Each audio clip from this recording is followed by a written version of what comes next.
Welcome to Meet the Artist. I'm Trisha Caspers, and I'm your host. And Meet the Artist can be seen at ACTV Channel 20 on Wave Cable, and also at YouTube at Auburn Community Television.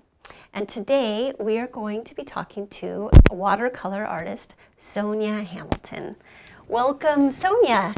Hi, Trish. I am so happy to be here. This is going to be a fun experience. I'm so happy to have you, and I'm so absolutely. happy to see all of your beautiful artwork. Well, what I did is I brought a sampling of the kind of things that I do. People ask me, "What do you do?" In my early years, I guess I was known for landscapes and flowers. Okay. And then I thought, there's a nationally known artist who suddenly is in a niche that her publishers don't want her to get out of that niche because she's making them very wealthy. And I thought, well, I'll never get to that point, but I don't want to be in a niche saying she only does landscapes. Right. So I do other things. I didn't bring any animals, but I do animals and birds. I do oceans and mountains and still lifes. I love painting food. Okay. Which is really kind of odd, but well, tell us how did you get started painting watercolors? How I got started painting watercolors. First, I'll tell you that my father was an artist, so I got the genes. Okay. But and I had got the love for watercolors. So, long story short, I have a degree in art and a special teaching credential in art. Okay. And after having been married a short time and having 3 children, I realized I had to get practical with the kind of paint that I use. So my practicality went to watercolor. Oh. With watercolor, it dries quickly. I can leave it out. 30 fingers running out the house. I don't have to worry about getting into oil paint or gooey something, acrylic or anything else. So I stuck to watercolor and fell in love with it. One of the things that I hear all the time, and I am a teacher, I've been teaching for decades, one of the things I hear, particularly from new students, I've always wanted to do watercolor, but I do oil or I do acrylic or I do pastel because you can fix those. Oh. And that's just the biggest misnomer ever. Watercolor, if you have a good teacher, will enable you to fix, repair. You can do anything with watercolor that you can do with other mediums. It's just the process that's a little bit different. Oh, really? Because with watercolor, the painting process goes from light to dark. We utilize the white of the paper to make light colors. Okay. If I started out dark and wanted to put something light on top, watercolor being transparent doesn't work like that. So if I have a dark sky and I want to make it lighter, I can't add light paint to it. Right. I have to actually dilute the sky. Okay. I put water on top, get rid of some of the paint, and now I have a lighter sky. So it is repairable, but the way that you paint watercolor is from light to dark. Okay. So the very last things that I do are the dark accents in a painting. So I started with watercolor decades ago. I was 7 years old. Went out with my dad. Went out to the coast just north of San Francisco. And I actually did a lovely painting, which is surprising at age 7, and framed it. With your jeans. With my jeans. And it was a Martin's Beach. It was the rock with a hole in it in Martin's Beach. Okay. There were a lot of people that would go there for fishing for smelt or whatever fish that they were catching. My dad would go there as an artist, and I kind of hung around and did that too. So I've been painting ever since and haven't regretted one day of it. And so what is it about painting that draws you back to it? I think it's just the sheer love of it. You know, it's an interesting thing with artists. You develop an appreciation for nature.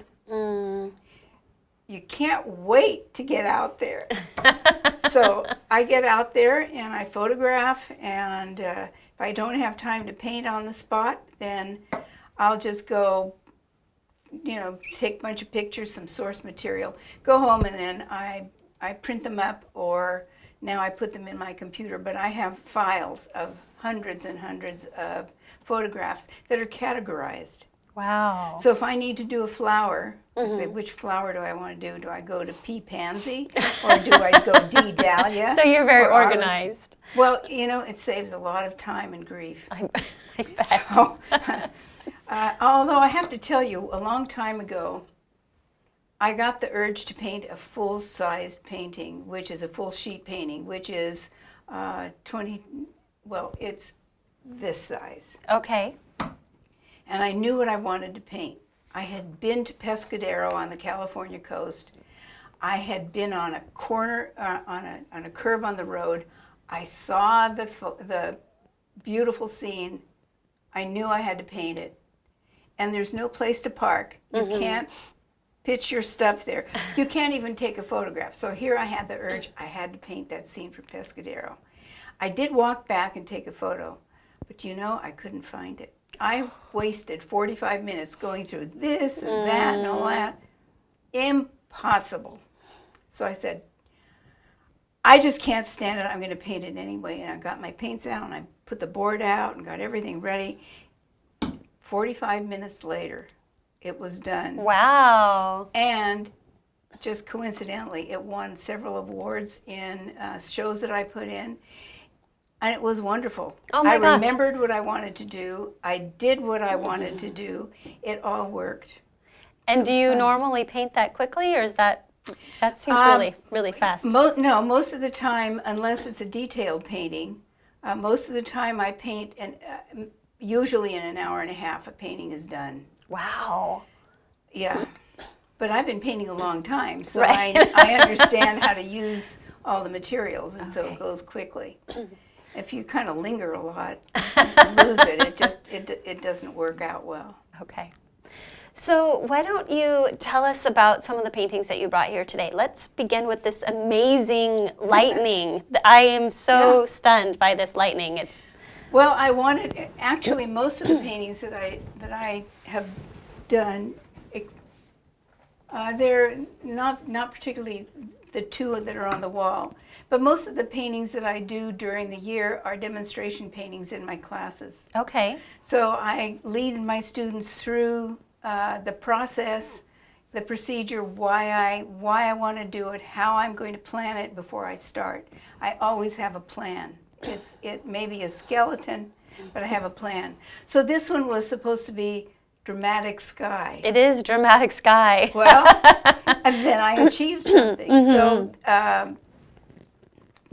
that's what I did. And what I think is interesting about a dramatic sky is the actual Earth, because what happens we photograph it and everything in the foreground gets black. The photos come out as just black. You look at it with your naked eye, excuse the expression, and it's dark, but it's not black. Right. So what I like to do is add a lot of dark colors together next to one another, let them blend on the paper or not, but they're not going to be black. I don't mix one real dark color and paint everything like a silhouette. I will paint a silhouette that has a whole lot of color to it. And that's what helps make this more interesting, because you can squint at it and you can see what it is, but when you squint at it, you can still see different colors and so on. So, right. yeah, it was fun to do. And tell us how did you do that lightning? Well, I decided, because I was working in the classroom and I had to be careful, I put some liquid rubber masking fluid on. Oh. It's actually liquid latex. Okay. And I put it on the paper and let it dry. Uh-huh. And after it was dry, I put all the watercolor on top of it. When that was dry, I just peeled off it's like rubber cement. Okay. So it comes off in little balls. Okay. So I just peeled it off, and Neat. I didn't have to do anything to the paper, because lightning is white. Right. So that's the white of the paper. Okay. All right. Well, let's go ahead and move on to your next painting, your bowl of fruit. The next one was a class subject on painting lace. Okay. And I wrote a book about how to paint watercolor, and how to paint lace is in there. It's my own. It was my own invention. I went to a thrift shop, bought a tea towel that had some lace on it, put it in liquid detergent, and soaked it. Hung it up to dry. Took it to the class, laid it on the paper the way I thought I wanted to. Put some watercolor in a squirt bottle and squirted the watercolor. Peeled off the lace, and so all the dark part in between the lace is a squirted watercolor. Oh my gosh. And the lace was the stencil. Wow. And because I had soaked it in detergent, I just took it to the sink and washed it off, and there was no staining. It was just white and clean. Wow. Really clean. That's amazing. And then with that, I decided I wanted to have something dramatic and colorful. So it's, you know, in the fall of every year, we are known for mandarins up in this part of the country. So those are mandarins that I picked from my friend's tree and enjoyed doing the mandarins and getting the glow of the mandarin on the porcelain container. And it was fun to do. And that the shine on the porcelain is really incredible. That's the bounced light from the fruit. And it goes on because the porcelain is shiny, so it'll accept a lot of color. And also just the way the fabric is wrinkled. I think that's really that's amazing. You know, go to the thrift shop. That's what I say. So, did you want to know about the other ones? Sure. Let's go ahead and move on to the next. Now, this is an outdoor scene, and where is this taken? This actually, I have to tell you, I always work from my own photographs. Okay. I mean, always. So I ran into a friend who just came back from a hiking trip, and this is Kings Canyon. Okay. So he went with a small group of people, and they hiked all over. Well, I've never been there, but he said, here's a CD, use anything you want if you find something in there that you'd like to paint. So I found this scene and I thought, oh, I can make it more autumn-like, and just worked from a photo, which I sometimes do. But this one also didn't take very much time. It was about an hour and a half. Wow, and those reflections are really incredible. I do a lot of water, different kinds of water. What is it that draws you to water? I don't know, maybe because I'm an Aquarius. I have no answer for that. But the painting that's behind me is Yosemite Falls. This one did not take an hour and a half. I did it just a couple weeks ago. I've just finished it. There were problems with this because we're in summertime. And I was working from photographs in a controlled environment in my studio. The studio was warm.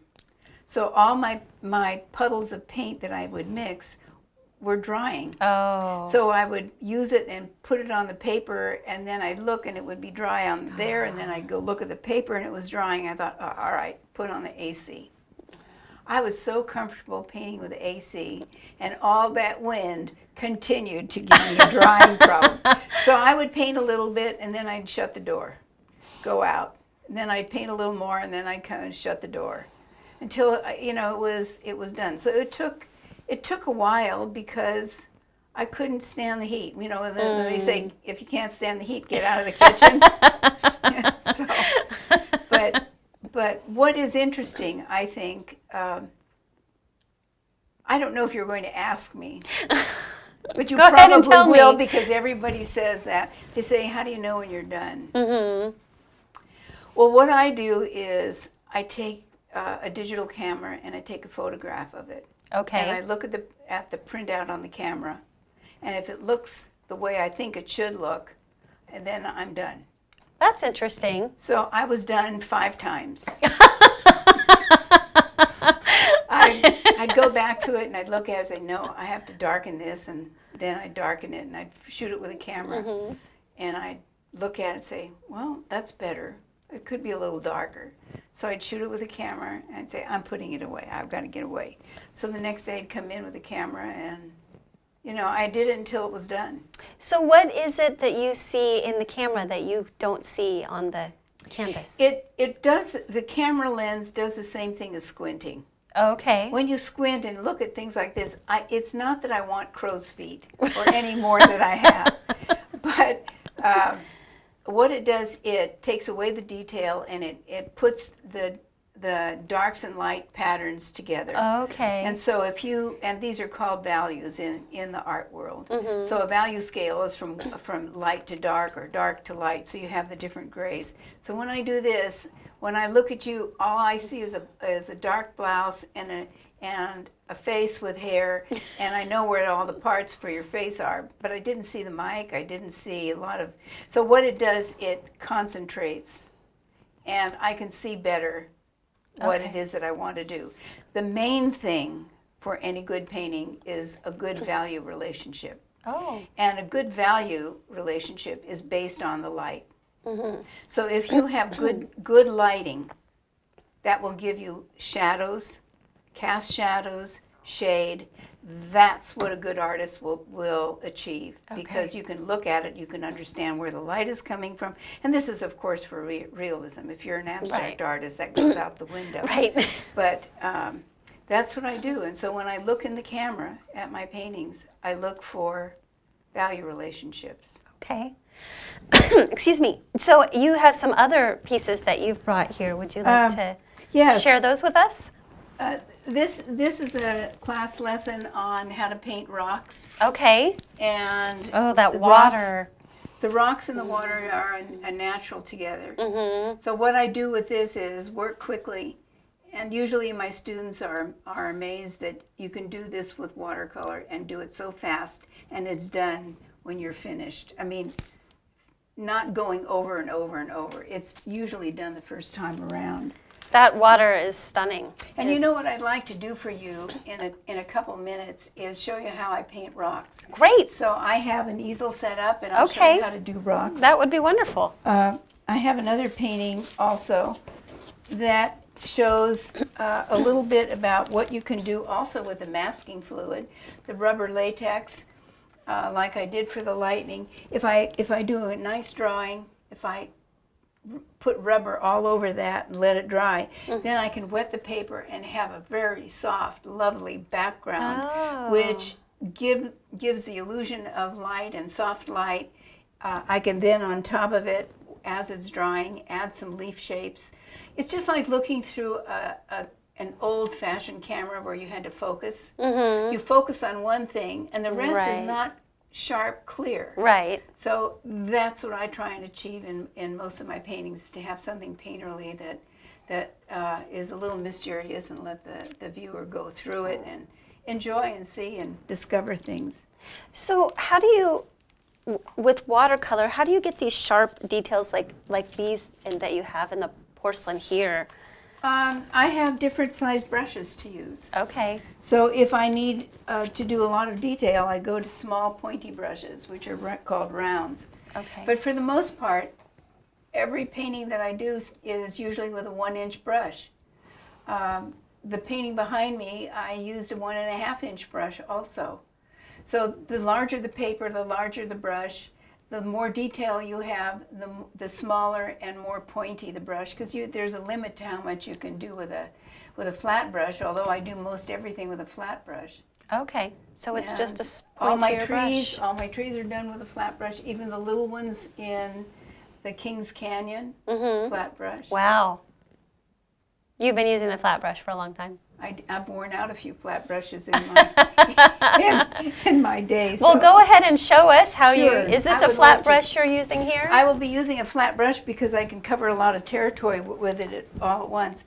So with watercolor, it's called watercolor. Right. Watercolor. So I have to put a little water in my paints and stir it up in the little slots where I've squeezed out some tube colors. So what I'm going to do is just some different colors that will not necessarily portray a particular rock, and this, by the way, is an outdoor setup.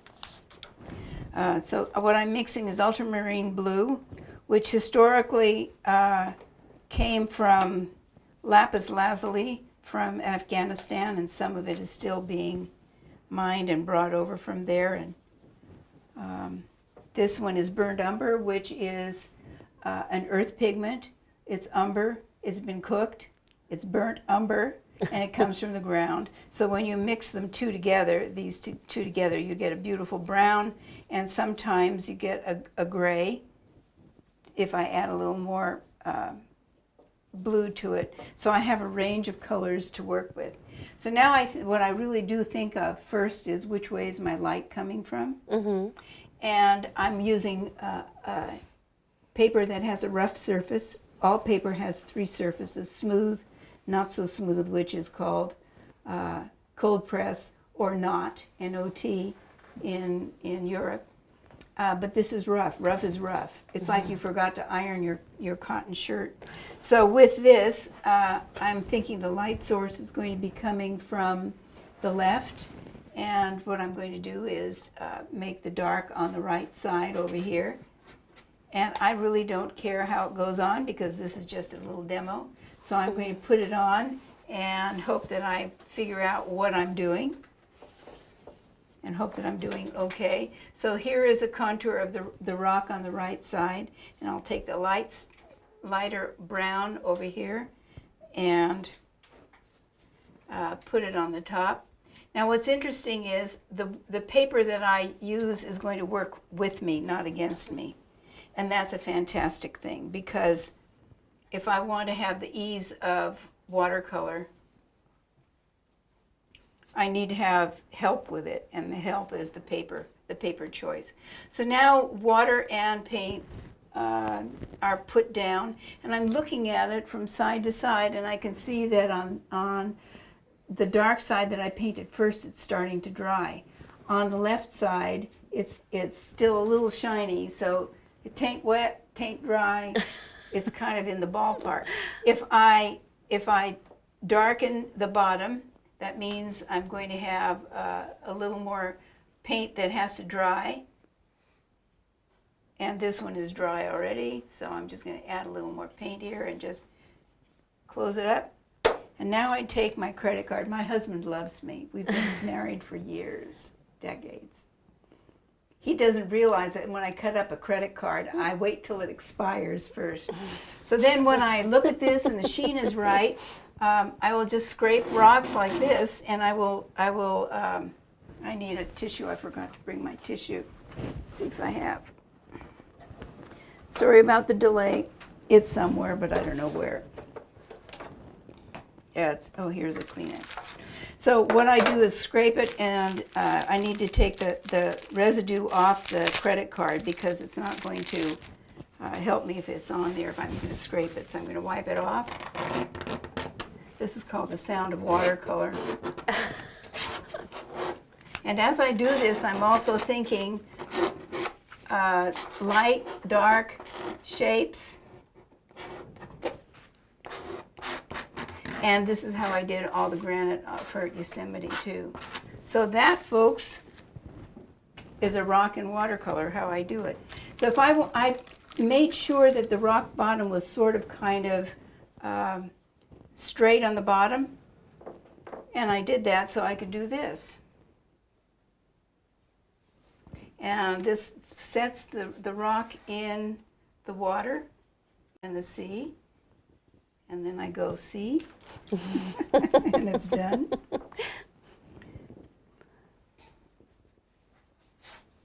So that's the magic of watercolor. You really have to relax with it and enjoy it and have fun with it. You know what's happening?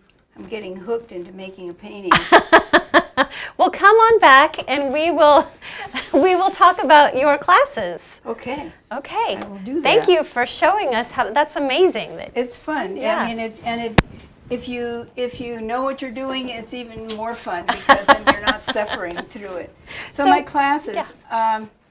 I teach locally for Plaster School for Adults. Okay. Registration is going on, and classes will be from September to the end of November, first week in December, I believe, something like that.